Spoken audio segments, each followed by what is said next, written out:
nasleđe zapravo sve ono što smo kao društvo, kao zajednica odlučili da sačuvamo iz prošlosti za našu budućnost. Na neki način mi koji živimo danas samo smo korisnici, samo smo čuvari onoga što su naše najveće vrednosti iz prošlosti, a opet uslovljavaju i ono što će biti najveće vrednosti ljudi koji dolaze sutra. Kulturno nasleđe svakako može da bude u različitim vidovima. Može da bude materijalno ili nematerijalno, može da bude pokretno ili nepokretno. No ono što ga obeležava i ono što zapravo daje smisao čuvanju bilo čega je činjenica da iz prošlosti, iz baštine izvire naš identitet. Da mi s poznavanjem naše prošlosti i čuvajući kulturno nasleđe možemo sa veoma visokom stepenom sigurnosti da kažemo ko smo bili juče, da odgovorimo sebi na pitanje ko smo danas i da vidimo u kom pravcu ćemo se razvijati kao društvo i konačno možda i da pomognemo jedni drugima da budemo bolji ljudi. Subotica ima ono što su njene kulturne znamenitosti i u pogledu kulturnog nasleđa. Naravno, verovatno većina ljudi misli na arhitektonski pravac secesije, tu mislimo i na gradsku kuću, i na Palatu Reichel, i na sinagogu, ali imamo i razne zanatske tradicije koje su ono nematerijalno kulturno nasleđe. Međutim, ono što je bitno, a vezano je za Suboticu, možda nije loše da spomenemo, da Subotica nije od početka prepoznavala svoje kulturno nasleđe. Tek znanjem, tek akumulacijom znanja, njegovim širenjem i mi smo sami kao zajednica postali svesni onoga što jesu naše vrednosti. Subotica je grad multikulturalnosti i svakako interkulturalnosti. Dakle, dva pojma koja su slična, ali nisu u potpunosti jednaka. Multikulturalnost koja bi značila šarenilo naroda i svakako ta interkulturalnost, što znači da ovi narodi zajedno u suživotu u stvari čine duh naše Subotice. Danas, u 21. veku, ovo je grad u kojem se zvanično govori 4 zvanična jezika, ali svakako treba istaći na području cele Vojvodine njih ima 21. Dakle, ogroman broj raznih naroda je onaj prvenstveni potencijal koji Suboticu čini jedinstvenom. Mi naravno govorimo o Subotici kao gradu secesije, gradu Art Nouveau, imamo preko 120 objekata na području grada i Palića koji su građeni u ovom stilu i oni svakako jesu prvenstveni potencijal našeg grada. Sa razvojem infrastrukture menja se naravno i turistički potencijal svakoga grada, samim tim i Subotice. Dakle, kao što vidimo da je sve veći broj objekata vraćen, renoviran u prvobitno stanje, samim tim kako se otvara sve veći broj kafića i restorana i kako sve više zaživljava život na salašima oko nas koji ugošćuju turiste, ne govoreći da nadomak Subotice imamo i Palićko jezero, i manifestacije i festivale koji se odvijaju ovde i u samom gradu, pa takođe tu su i ergele i predivne šume, poljane. U stvari Subotica je destinacija u kojoj se danas već provodi 2, 3, pa možda čak i 4 dana.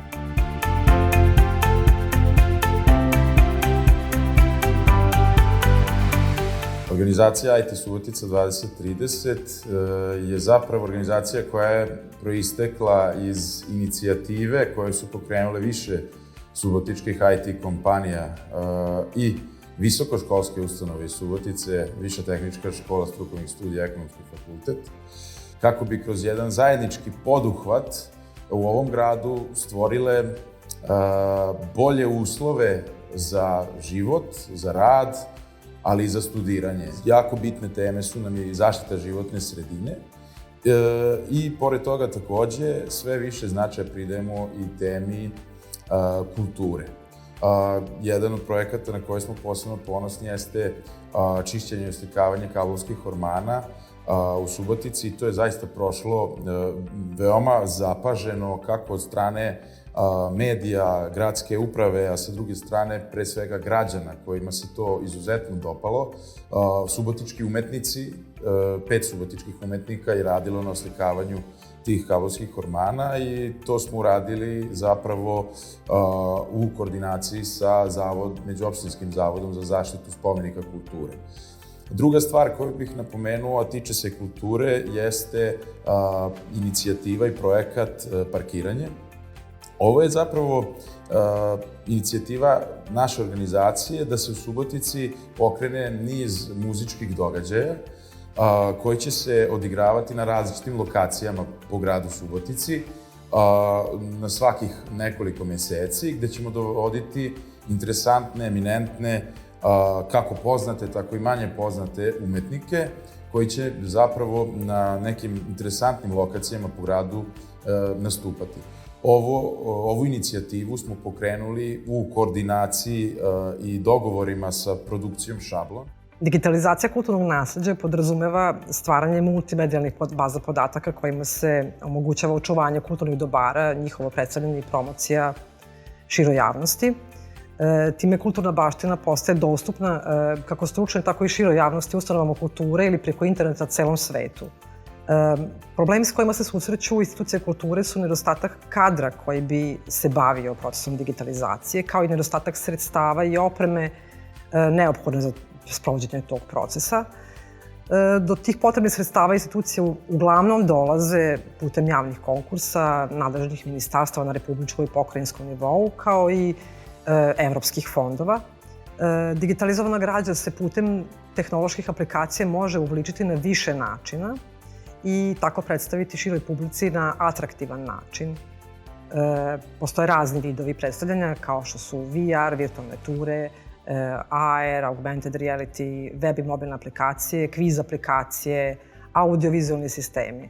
Tako je Savremena galerija Subotica krajem prošle godine realizovala projekat SGSU Kviz, aplikacija kroz koju na edukativan, interaktivan način korisnici mogu da se upoznaju sa delom fundusa Savremene galerije.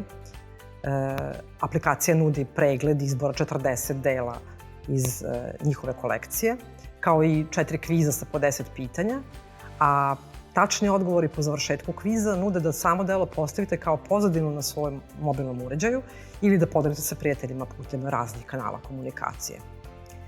Svrha te aplikacije je popularizacija savremene umetnosti Srbije, kao i Savremene galerije Subotica i približavanje istoj. Osim ovog projekta, realizovali smo i razne projekte sa institucijama kulture u našem gradu, kao što su audiovizualni informacioni sistem Subotičke sinagoge, mobilna aplikacija Vojvodina Heritage, informaciona tehnološka podrška arheološke postavke Gradskog muzeja Subotica i mnoge druge.